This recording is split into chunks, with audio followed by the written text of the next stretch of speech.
You wanna find me? Yeah, I'm in the front row. Got my 2 tickets on me, I'm in the front row. The best place to be, I'm in the front row. What's going on, guys? In the front row, another week. Episode 2. Episode 2. We back for more. Yeah, we're if you haven't heard us before, we're on iTunes and YouTube now. So check that out. And there's a lot of stuff we got to get into today, Dev.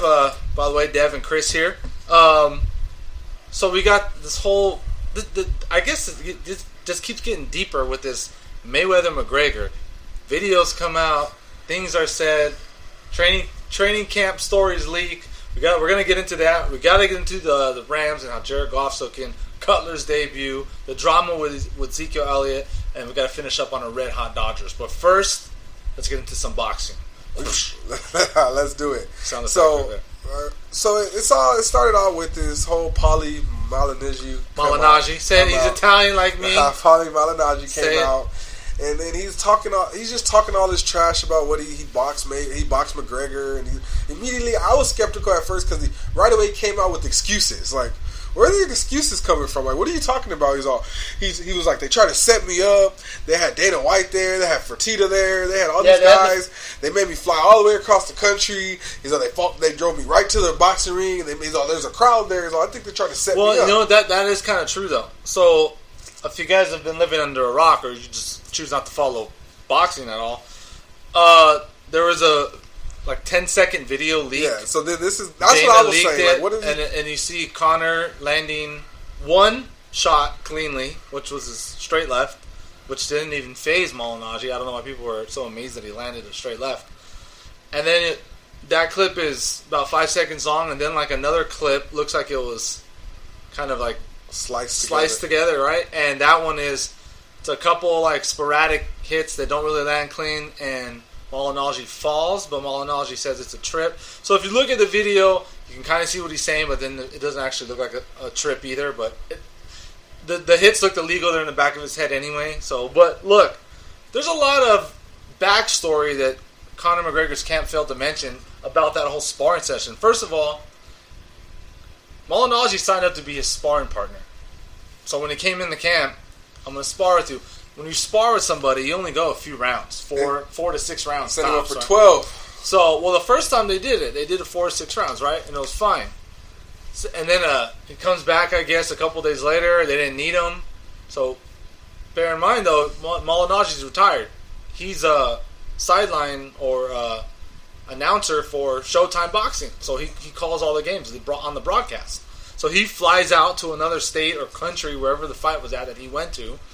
Flies back in that day from getting off the plane, goes right to the gym, shows up to the gym, hey, you got a 12-round fight today with Conor McGregor. He's like, got off a plane an hour ago. Yeah, everyone's here, cameras are rolling, got a ref. They set him up. Yeah, he was set up. And on top of that, this guy's retired. He's not training the way he used to. He's not, look at his body. I mean, he's thin, but he's not in shape, you know. He looks like a guy who's been chilling for a few months already. He's been retired. So, and on top of that knockdown and that straight left that you see in those short videos, that was in Malignaggi saying that happened in the 10th or 11th round. So it wasn't ding ding and Conor just came out whooping his ass. Malignaggi even said in interviews yeah, he tagged me up towards the end when I was out of gas. I had nothing. He goes, I'm not training for a 12-round bout. His cardio was way better than mine right now. He's been training for a year. I've been retired for a year, so there's a lot of backstory that they didn't bring up, and then he also says, well, if you're going to show that, show the whole video. Show the whole video. Yeah. Don't just show a 10-second clip from the 10th and 11th round when you actually land something clean, and it makes all these pundits that actually think Conor has a chance. It kind of helps them reassure their point, oh, you see, he can land on Paulie, and even if he could, what does that mean? Does that mean he can land on Floyd? No, absolutely.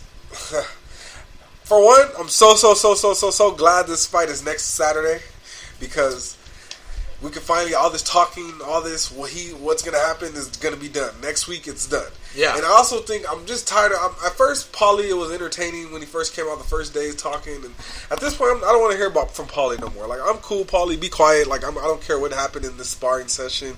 Whether he tagged you up, didn't tag you up, whether he knocked you down, tripped you, whatever. I'm tired of hearing about him talk, whatever. I think that's another tactic to try to sell this fight. So, like I said, everything right now is being used to it don't matter. It don't matter. Even Floyd's, I'm 40. Yeah. I'm old. Oh, yeah. I can't move. Yeah. Yeah, okay, we know you're 40, but you also never took any real damage in your career. It's still going to be, and I'm still hearing the people, like, it seems like to me, we've always talked about all these times how people are so thinking Conor's going to win, and I'm seeing people get more passionate about it. I hear people saying, I had no doubt I think Conor's going to win now. Like, no, that's not happening. Like, yeah, Mayweather is going to tag this guy up. There's people who think he has a chance, and some of them are people that kind of throw me off guard because I thought they knew more about the sport. And I'm just like, oh, sorry about that, guys. Got to turn off the volume on the phone. I thought people knew more about the sport, and look, don't mistake your own, I guess, your own hopes for fact, right? You hope. Yes, correct. Conor's going to knock him out. And you know what? I don't like Floyd Mayweather either. I've been waiting to see that guy get knocked out for a long time. Hasn't happened. And some of the greatest fighters in definitely not going to happen next Saturday either. It's so not. And then now we got these 8-ounce gloves. Oh yeah, they have the. Oh, look at Conor. Conor's got 8 ounce. You know what that means? And I told people, like, you know who that benefits? The puncher. Yeah. The guy who's going to throw more punches, which is going to be Floyd Mayweather. And he's going to land more punches. I just think that hurts McGregor. That means your face is going to swell up quicker.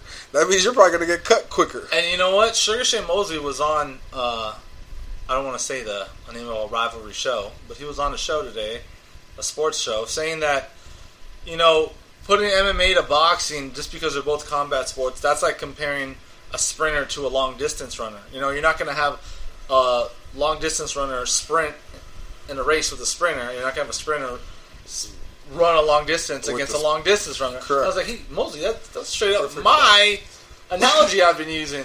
And he also says, like, you know, this whole thing with the 8-ounce gloves to the 10-ounce gloves.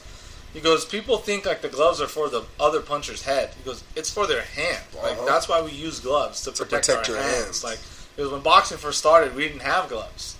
You know, and then a little while after that, they wrapped it with tape, and then it progressed. They got gloves, and they got better gloves and thicker gloves throughout, so on and so forth. So now they can pick their gloves now, whichever they choose now, because they have, I think, 3 different weights on the gloves. So, you know, and they happen to go 8 ounce. I guess that's, and Floyd says, like, I don't care. I'm just trying to make Conor feel comfortable. So I don't want to, you know, make him feel uncomfortable and give him any excuse after I beat him, so he can, I'm using these gloves. No, whatever the case may be, you know. And I don't know. I just think it's a lot of BS.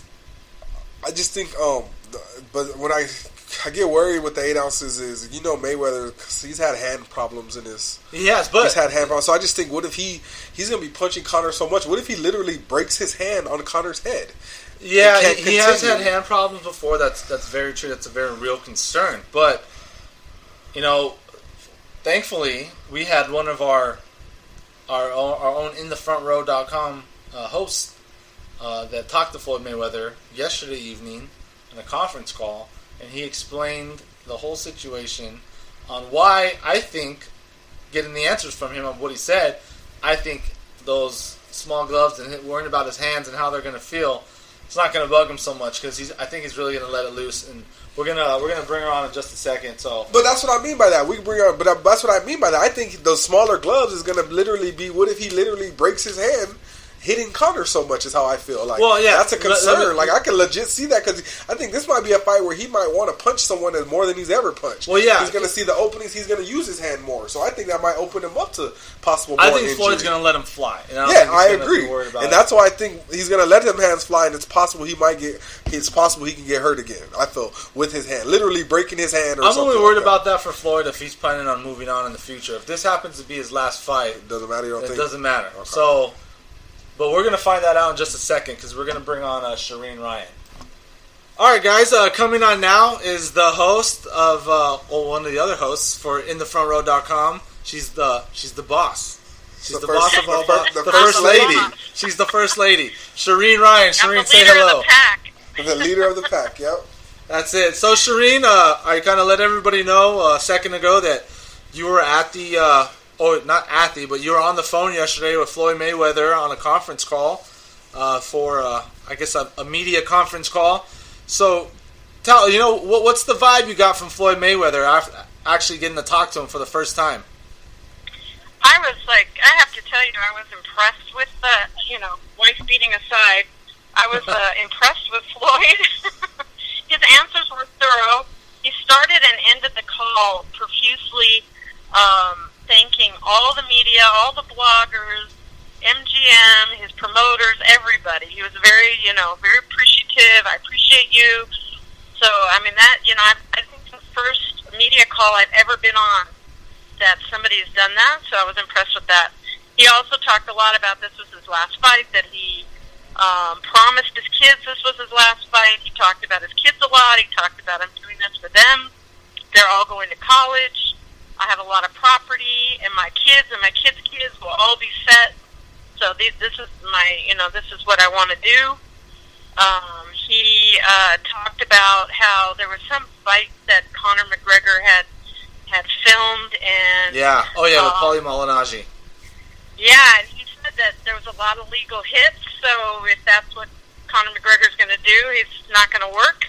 Yep. And he basically ended that whole discussion with, "Well, I'm going for his head." Okay, that's what I want to hear. Yeah, he said, "I'm going for his head." So we can expect some fireworks here. Yeah, then they talked a lot about 8-ounce gloves and how you use those when you're lower weight, and 10-ounce gloves when you're like over 147. But he knows that Conor's used to 4-ounce gloves, so I think they're going with 8-ounce gloves. I'm getting that. I got that impression. Never really was said, but he said he wants them to feel comfortable.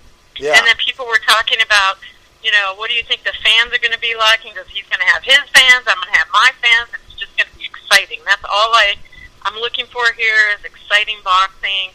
And then one of the last questions he was asked is, you don't have 50 wins, and Rocky has 50 wins, so is this your goal of this fight? And he goes, I don't pay attention to any other boxer. I only know me. I'm undefeated.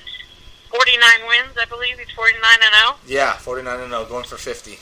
So I'm thinking he downplayed that he really, would be great to have the 50 wins, and that might have been one of the reasons, but he's very much downplaying that. And they did make sure that everybody knew they were happy with the referee selection, but there was one referee, I guess, that was selected that might look the other way if there was illegal punches. But they poo-pooed that and said that they were very happy with the referees, and they're just ready to have an exciting fight. And the one big thing that was very interesting is somebody asked him about, Charlottesville, and he goes, "Look, I'm not paying attention to anything besides this fight, but I did overhear some stuff, and it didn't sound very good, basically." But he wasn't really prepared because he hadn't heard everything that was said, and he's not paying attention to that.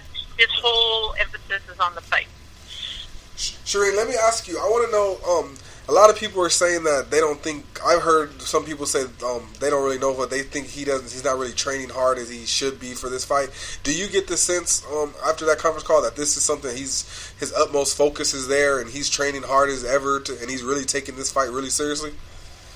Well, he said that he's 40 years old, and I guess everybody thought he was 39. But he said at 40 years old, I have to rest more. I have to rest my body more. So he was basically saying, I'm training hard, but I also have to rest more. I also have to rest more because I'm older. So he was trying to explain why maybe he wasn't working out as hard as everybody thought he should. Okay. Yeah, and we're all pumped for this fight. I mean, me not so much, but I know a lot of the people are for next Saturday. Now, Shereen, you were also transitioning out into football. You were also at the Rams luncheon and at I think their practice today. Being at the luncheon, give us a rundown of the vibe and how everyone's feeling, and with the new coaching staff in place. What did you get when you were there from the players and the staff? Well, the people were excited. The staff was calm. The coach was smiling constantly. Jim Hill was MC, Rosie Greer, gave a very nice, pre-lunch, not sermon, but he basically had everybody repeat that they're going to be the best person there can be. I'm going to be the best person I can be. I'm very unique. Basically it was just everybody felt good after that. Yeah. And the big news was that Sammy Watkins was traded. We got that news in the morning when we were on our way there. Yeah, that was kind of... So Coach McVay was excited about that, and he talked about how it wasn't like something they were going after, but things lined up, and I guess Sammy had worked with or played for some of the coaches or one of the coaches, so just the opportunity came up, and they went for it, and they were very excited about it. And then they had an impromptu press conference with the GM of the Rams. We have a video on In the Front Row. It's youtube.com/InTheFrontRow. You can go and see the GM. It's a full press conference talking about, why they traded, how excited they are. The vibe was really fun, and they paraded the entire team through the luncheon. So I would say there'd be about 250 people there. Every company that sponsored had a table, and then they went through the list of each player, and then people at the table would they kind of planned, to put their napkins in the air or throw their napkins in the air or cheer the player that was at their table. And I got to say hi to Jared Goff and be a fan for a second. It was very exciting seeing them all parade in. And one thing kind of came to mind, it's like, you're watching these guys, there are a lot of young dudes on this team. Yeah, they're a really young team. And you're like, that's a football player? Like, I just assume all football players are 350 pounds, right? But no, I mean, there's a lot of, they don't all come like that. And they look young, and Jared Goff strut in. He looks very confident. And then Achille and I went to the practice, and we got a earful from the photographers. We met the head photographer, Jeff Lewis, and wow. And then Lewis, who works for him, and we found out all the little tricks they do to get photographed. And Jeff actually is in the huddle on the field. Oh, so wow. he runs on the field during a huddle and gets pictures of the huddle, and then runs off the field. Like, this guy, he told us he was a teacher in I don't know if it was Compton or somewhere, but he started out as a teacher and he worked his way in. So very nice guy. He remembered us from the charity event. So we got to talk to him, and then we watched some practice touchdowns, and literally, like, Sammy Watkins literally runs into almost me a couple feet away, trying to catch a touchdown, and the coaches were just so enamored with him, and everybody, and he caught a few other passes in scrimmages, and the fans went crazy. There was probably 200 fans there watching. Marcellus was there. Marcellus Wiley. ESPN. Yeah.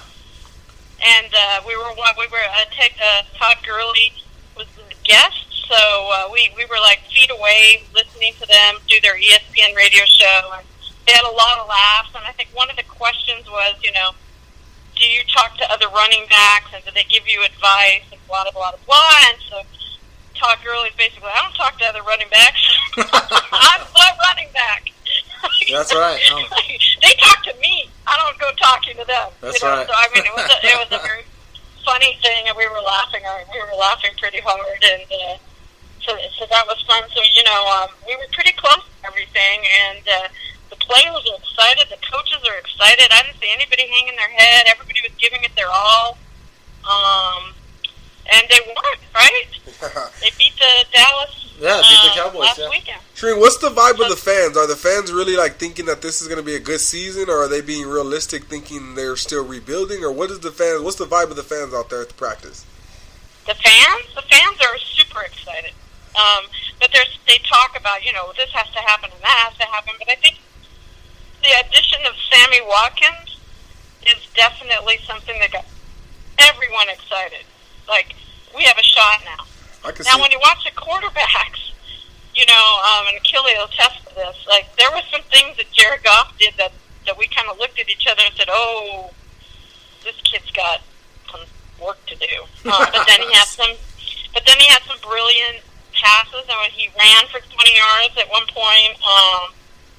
So I mean, he's young. I mean, Marcus Mariota didn't have the best first season either, and Jared didn't play the whole season last year. So the offensive line looked like it gave the quarterbacks more time, which is something that's really good. But, crucial. I think if we have that, then there's a chance. I wouldn't count them. I would say they're going to have a much better season than last season.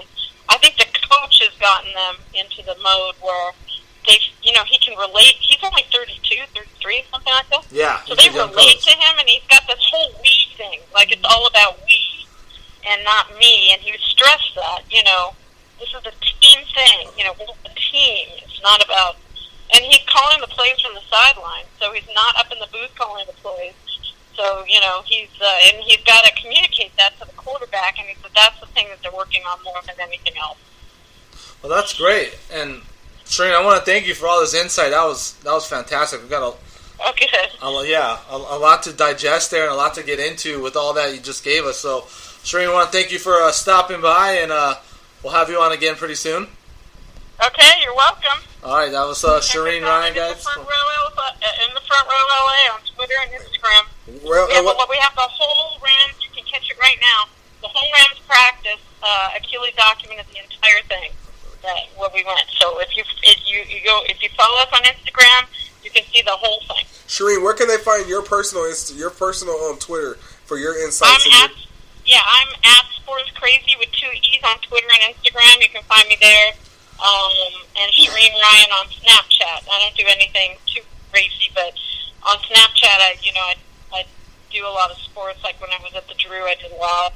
When I was at Rams camp, I did a few things. So you can find me everywhere. All right, Shereen, thanks for stopping by. Okay. Bye-bye. Thank you. Thanks for having me. All right, bye-bye. So going into Jared Goff right there, there's a lot of, I guess, it's up in the air, right? I'm skeptical. I'll come out and say I'm skeptical. Big question. I haven't seen enough. How many games do you give him? Give him or the Rams? How many games do you give Goff before you say this is a guy or nah, it's not him? I think I honestly think you got to Mannion. give him a whole season. And I'm partial to Sean Mannion, by the way, because Sean Mannion went to Oregon State. My little brother blocked for Sean Mannion for 4 years at Oregon State. So I've seen Sean Mannion firsthand. Tell your brother to get on the Rams already. Well, it's not that simple. I've seen him block for Sean Mannion, so I know what Sean Mannion can do. Sean Mannion is a good quarterback. I was hoping they were going to give him a shot. Goff? At this point, I'm not ready to say that because the Rams haven't given Mannion a shot. I haven't seen Mannion play since college. Well, a lot of them Mannion's say the like Pac-12 Goff, all-time leading passer when he left Oregon State. But I think the thing out on Goff is like he's a great backup. Like he's not really seen as like the guy to like be your issue franchise one. quarterback. This is where I think the issue lies with Goff. In Goff, he played at Cal under Sonny Dykes. Sonny Dykes has a spread, wide open system, he doesn't run an NFL shotgun style offense. So it's going to take those quarterbacks when they come in the league. It takes them time. So I'm willing to give him a little time. Like I'm not saying he's a bust. I say let's give him a full season. He had a little bit of a taste last year. Well, that's how everyone is now. If they don't like produce out the gate, they suck. They're bust. Yeah, but you got to also realize where he comes from. Remember, he came from every time someone comes out, if they're not on fire, the minute they come out, they're a bust. Yeah. So it happens like that in football, basketball, and baseball. So no one has patience to let these guys develop.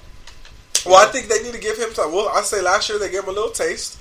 And now this year should be the year where he needs to show significant improvement. Yeah. They need to really see something this year with McGay. Now I feel like there's no more excuses now. I think the Lions are supposed to be better this year. But Donaldson's not there yet, though. Yeah, Aaron Donald. Donald's not that's there. D tackle. That's going to affect their defense for sure. Yeah, that's what I'm saying. That's their bread and butter. They got Sammy Watkins. They still have so I think that should be. They got Gurley's supposed to have a bounce back year, and they still have their. Go ahead. Yeah, I see you rolling your eyes. I mean, look. This is what I think I'm saying. These are things that are expected to help him. I don't know about Gurley. Like, did Gurley have a down season last year because he was over it? Like, was his heart just not there? Like, I could go for another couple yards, but I'll take I don't it down think right it's here. that. I think it's just it was a factor of Because he came in hot, bro, on all the commercials. Yeah, I like burgers. Like, no, he but was I up in it, bro. I think it was a thing like this. The first year he came in, he was a rookie, killed it. Second year, no, everyone knew Goff ain't ready for it. They're not ready. We can't. You didn't have to protect the pass. Exactly. You didn't have to stop the pass. Who were the Rams receivers last year? Tavon Austin is cool, but Goff couldn't get him the ball. Tavon Austin is just a fast receiver. All he runs is straight fast. He's just a deep threat. But I'm saying now that they got Sammy Watkins, that's another threat. Tavon Austin, that should help him a little bit. That's a lot. But now right I'm thinking they have to back up now. Sammy Watkins is a huge threat. If he stays healthy, they have to back up. So now that gives Gurley more running room. So I think Gurley should have a bounce back year this year. You know what? In order for them to be at least an 8-8 team, he needs to. And with him, they need to be a team that runs the ball. What do you see They need to run the ball. What do you see them doing this year? The Rams? Yeah. 6-9. 6? I mean, not 6-9. 7-9. 7-9. 7-9 at the max. 6-10 possibly. Oh, I just don't see them making a big improvement. What if Goff comes out like, I'm the dude? I just don't think they have enough weapons still. There are questions on the O-line still. Like, I don't see it. Well, McVay is like an offensive-oriented coach, though, right? That's what they say. And Goff has a pretty good arm, right? That's what they say, but it's more than just having a good arm. If he can sling it, man, and you get this offense moving right. But I know it's a well. Can he read a defense? Machine. Can he hit the open man that he's supposed to? Yeah. That's what you're supposed to do as a quarterback. Can you lead the team? That's what they wanted. They're trying to decide. Saying no, right? Because I guess even in this off season, and he was trying to call like receivers to come and work out. Couldn't even get him to do it. Couldn't even organize it right. So I just think there's still a lot of questions for the Rams. Like, of course, everyone's hyped in the beginning of the season. Everyone's excited. Everyone's thinking it. But I just think reality hits. That game's going to come in 3 weeks. That week one's going to come, and then we're going to really see what it's about. All right. Those live bullets going to start flying. Let's wrap up NFL real quick. Before we finish, I got 2 more questions for you. Cutler. Jay Cutler. How did he look? He looked all right, but I mean, I don't expect him to look Was great. he smoking cigarettes on the side? No, I don't expect him to look great yesterday. It's just a preseason. He was only with his team about a week, so I expect we'll see the full effects. Give him a couple more weeks, and I think week 1. I mean, he's not going to be sad, Cutler. We'll see. He's in Miami. I personally think I don't think they should have $10 signed him because he was retired. You talking about you retired? That to me, that tells me you're not trying to play football. So I want somebody that wants to play football. Oh yeah, that's a good. That's how I would think. Okay, and this, Jacksonville, terrible quarterback situation. Oh, yeah. You got a pretty good quarterback sitting at home, waiting to get signed. We've been talking about this every time there's a situation. They have to go to him, right? They're not going to call him. No, because he kneeled. They're not. That's what it is. Trust me, I'm with you, but I'm just letting you know what it's going to be. They're not calling. I don't think the Dolphins are going to call. Is what Colin Kaepernick the Jaguars. The Jaguars taking a knee as bad as waving those Nazi flags from Charlottesville? They're making it seem like They're making it seem like it, but you know what? Thank God for homeboy Sean. What's his name? That some of the African American players they were taking. Chris Long. Chris Long. Yeah, he supported. Michael Jenkins yesterday. Put his arm around him. Like, you know, I might not be at that level with you, but I support what you're saying. Chris Long has always been. I follow him on Twitter. He's a good follow. Him and his brother Kyle. There, Howie Long is his dad. Yeah, that's their son. So they've always been conscious guys who have always known. You have to be a conscious and person. those guys. And ironic, he's from Charlottesville, Virginia. They're from there. He went to the University of Virginia. He's from there. He's from Charlottesville. Wow. So that's why it really hit him home when he was really disgusted by that. So. Yeah, you have to be. I mean, yeah, it was a whole bad thing. I don't want to get into it too much, but hey. Last thing on football. Last thing. I heard that pop. That was pretty nice. Ezekiel Elliott. Now he's saying that there's some type of NFL conspiracy trying to take him down. And now the girl released like Instagram photos of all her bruises. But I just think this is messy because did he hit her? That's what he didn't get charged with anything. That's one thing. He never got charged. She dropped whatever. The charges. But I'm saying, but the NFL did their. Yeah, but how does the NFL? I just think it's like this. There's text messages that came out a while back, and someone admitted, there's a witness who says that she told them to lie and say he hit me. Lie. She released text messages that show that. So if that's been proven that she lied and she's admitted to lying, I just think I want to see what more proof the NFL says they talked to her, she cooperated. So if this is just a he said, she said, she's saying this, he's saying this, they can't suspend him 6 games off of word versus word. Like, you understand what I'm saying? No, They're yeah, just totally. going off of his... Like, that's not right. And I think that's where Ezekiel Elliott is. I think the NFL's digging themselves in a hole. And I don't think Jerry Jones is going to stand for this. So I just think there's something... I just They're don't going to understand reduce it to probably like 2 games, We'll 3 see. games. We'll see. I don't know. They said they feel they have a strong case against him, and they feel he wasn't cooperating with them right. So I think they're really dug in on this 6 games. And Goodell's trying to say, I didn't do it. I didn't do the investigation. He's just trying to wave his hands of it, saying he didn't do it. But at the end of the day, he got all the information, and he made the decision to suspend for 6 games. So Yeah. I don't think it's right. Do you think it's a big major blow if Dallas loses them for 6 games? Oh yeah. Yeah, Ezekiel was a big part of their team last year. Did you see that? Oh yeah, he was amazing. I think, but they're in a good I've seen shape. the last 3 straight years, Dallas has turned running backs into 1,000-yard rushers. The offensive line, I agree. Yeah, But yeah. What's his name? they still have A couple of years ago. They still have McFadden. McFadden got 1,000 a couple and years before ago. him. What's the name? They've had. I know Went to you're the talking- Eagles. DeMarco Murray. DeMarco Murray. He looked. Wait, DeMarco Murray. Everyone's like, oh, are they gonna keep him or are they gonna keep Des Bryant? Yeah. And it's like, well, you got to go Des Bryant because Dallas's line is nuts. They'll turn the next man up into a star. McFadden was like a guy who's been the injury-prone guy in the league, right? Everyone kind of didn't really have too much faith in him, but you put him behind that line.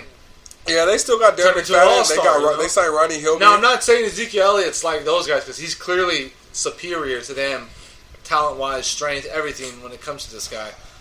But you can make do with their backup quarterback or backup running back who's still a good running back. I think the Cowboys, they're hoping to, let's say they go if it is 6 games, I'm thinking they're hoping to maybe let's try to go 4-2, 3-3 possibly, and we'll have I don't think Ezekiel's going to get 6 games. That's why I say if, and then he'll have a fresh. He'll come back, play 10 games, and be fresh. I think he'll come with a vengeance, be ready to roll. Fresh. All right.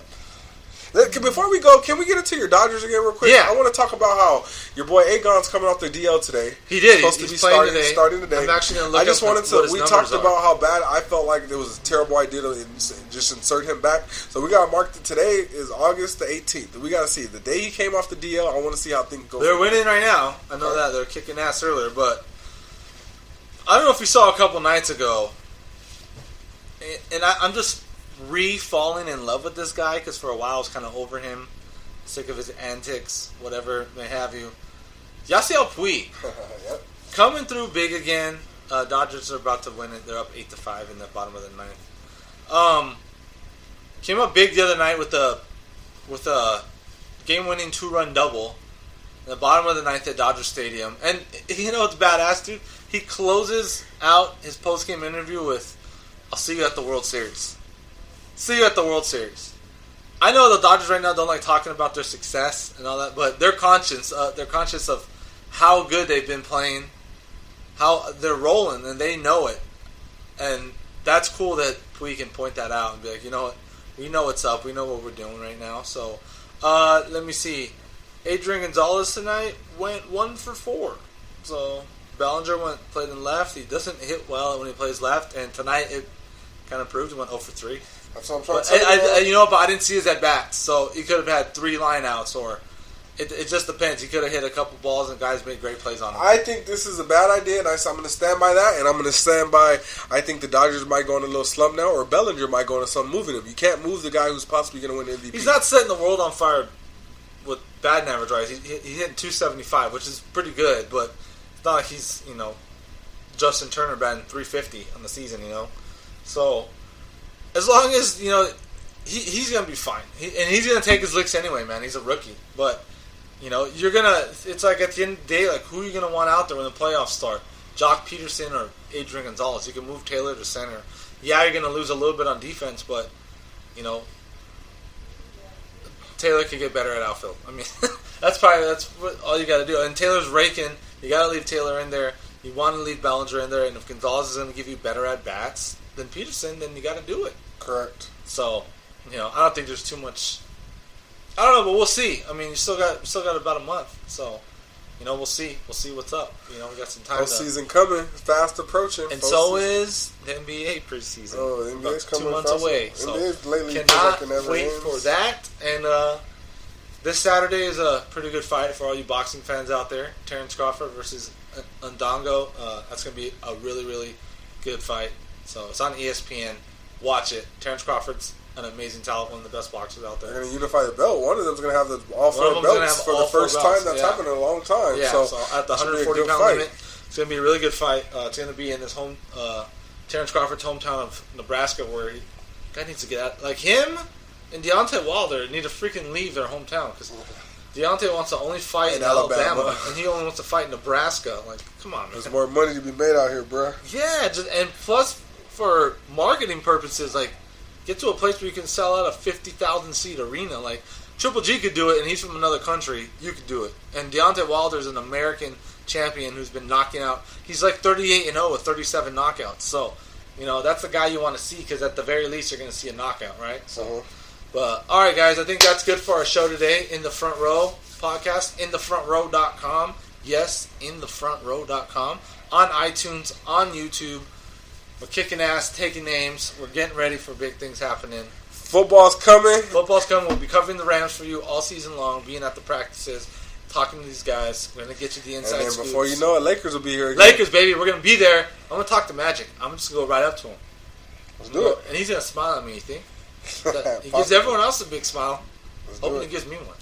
So, all right, guys, after the show, you can find me on Twitter at Chris_ITFR in the front row. So, at Chris_ITFR. Or on Instagram, at Chris.InTheFrontRow. Dev? Mr._D White. Mr._D White. Twitter, Instagram. Yeah, so that's pretty easy for you guys right there. All right, guys, we will talk to you again next week in thefrontrow.com. See ya.